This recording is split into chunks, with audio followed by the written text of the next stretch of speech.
Kesimpulan dan rekomendasi.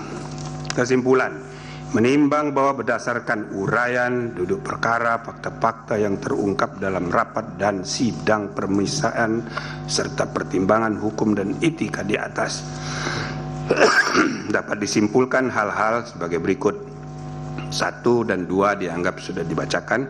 3, para hakim terlapor secara bersama-sama terbukti tidak dapat menjaga keterangan atau informasi rahasia dalam rapat permusyawaratan hakim yang bersifat tertutup sehingga melanggar prinsip kepantasan dan kesopanan.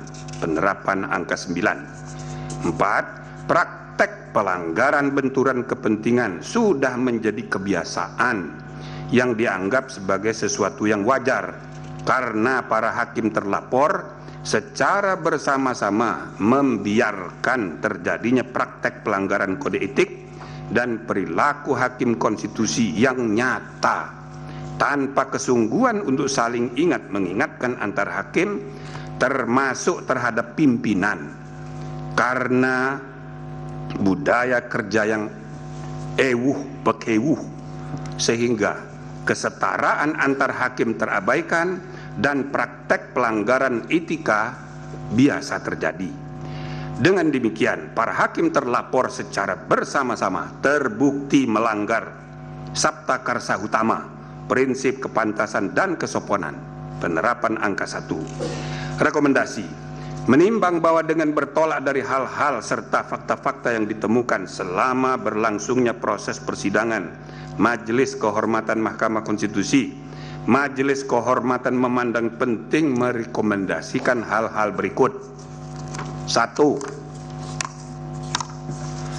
Hakim konstitusi tidak boleh membiarkan kebiasaan praktek saling pengaruh mempengaruhi antar hakim dalam penentuan sikap dalam memeriksa, mengadili dan memutus suatu perkara yang menyebabkan independensi fungsional tiap-tiap hakim sebagai 9 pilar tegaknya konstitusi menjadi tidak kokoh dan pada gilirannya membuka peluang untuk terjadinya pelemahan terhadap independensi struktural kekuasaan kehakiman Mahkamah Konstitusi secara kelembagaan. 2. Hakim konstitusi tidak boleh membiarkan terjadinya praktek pelanggaran kode etik dan perilaku hakim konstitusi yang nyata tanpa kesungguhan untuk saling ingat mengingatkan antar hakim termasuk terhadap pimpinan karena budaya kerja yang bekewuh sehingga prinsip kesetaraan antar hakim terabaikan dan praktek pelanggaran etika menjadi biasa terjadi. 3. Hakim konstitusi harus menjaga iklim intelektual yang syarat dengan ide-ide dan prinsip-prinsip pencarian kebenaran dan keadilan konstitusional yang hidup berdasarkan nurani yang bersih dan akal sehat yang tulus untuk kepentingan bangsa dan negara, tercermin dalam penulisan pendapat-pendapat hukum dan dalam permusyawaratan dan perdebatan substantif di antara para hakim untuk menemukan kebenaran dan keadilan konstitusional yang hidup itu sebagaimana mestinya. 4. Hakim konstitusi secara sendiri-sendiri dan bersama-sama harus memiliki tanggung jawab hukum dan moral untuk menjaga agar informasi rahasia yang dibahas dalam rapat permusyawaratan hakim tidak bocor keluar.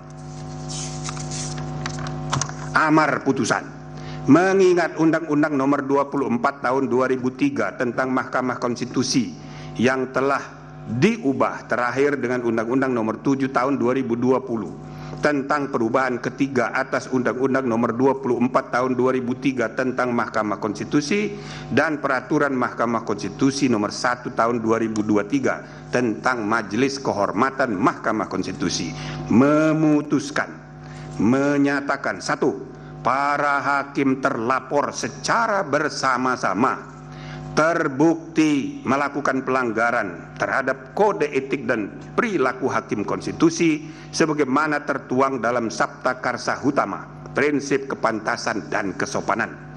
2. Menjatuhkan sanksi teguran lisan secara kolektif kepada para hakim terlapor. Demikian diputus dalam rapat Majelis Kehormatan oleh 3 anggota Majelis Kehormatan, yaitu Jimli As-Sidiki sebagai Ketua Merangkap Anggota, Wahiduddin Adam sebagai Sekretaris Merangkap Anggota, dan Bintan R. Saragih sebagai anggota pada hari Jumat tanggal 3 bulan November tahun 2023 dan hari Senin tanggal 6 bulan November tahun 2023, dan diucapkan dalam sidang pleno Majelis Kehormatan Mahkamah Konstitusi terbuka untuk umum pada hari Selasa tanggal 7 bulan November tahun 2023 selesai diucapkan jam 16.43 oleh 3 anggota